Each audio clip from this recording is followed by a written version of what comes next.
ഒരിക്കൽ ഒരു കടൽ തീരത്ത് വല നന്നാക്കിക്കൊണ്ടിരുന്ന മുക്കുവൻ കടൽ തീരത്ത് വളരെ അലക്ഷ്യമായി നടക്കുന്ന ഒരു കുട്ടി. ഇടയ്ക്കിടയ്ക്ക് ഓരോ തിരയിലും തീരത്തെ മണലിൽ വന്നടിയുന്ന ചെറുമീനുകളെ പിറക്കി കടലിലേക്ക് വലിച്ചെറിയുന്നത് കണ്ട് കൗതുകത്തോടെ നോക്കിയിരുന്നു ആ മുക്കുവൻ.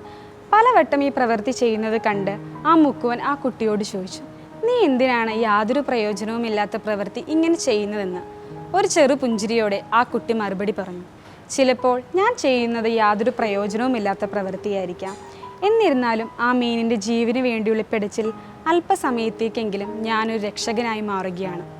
വളരെ ലാഘവത്തോടെ നടന്നുപോയ ആ കുട്ടി ആ മുക്കുവൻ്റെ ഹൃദയത്തിൽ വിചിന്തനത്തിന് വഴി തുറക്കുകയായിരുന്നു. ഓരോ നോമ്പും ആത്മവിചിന്തനത്തിൻ്റെയും തിരുത്തലുകളുടെയും കാലഘട്ടമാണ്. വലിയ വലിയ കാര്യങ്ങളൊന്നും ഒരുപക്ഷെ നമുക്ക് ചെയ്യാൻ കഴിഞ്ഞെന്ന് വരില്ല. എന്നിരുന്നാലും മറ്റൊരാളുടെ ജീവിതത്തിൽ വെളിച്ചം വീശുന്നവരാകാൻ കഴിഞ്ഞാൽ അതാണ് ഏറ്റവും വലിയ നന്മ.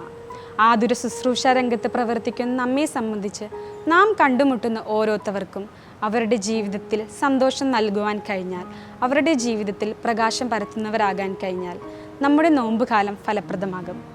അതിനായി നമുക്ക് ചെയ്യാൻ കഴിയുന്ന ഏറ്റവും ചെറിയ കാര്യം മറ്റുള്ളവരെ നോക്കി ഹൃദ്യമായി പുഞ്ചിരിക്കുക എന്നതാണ്.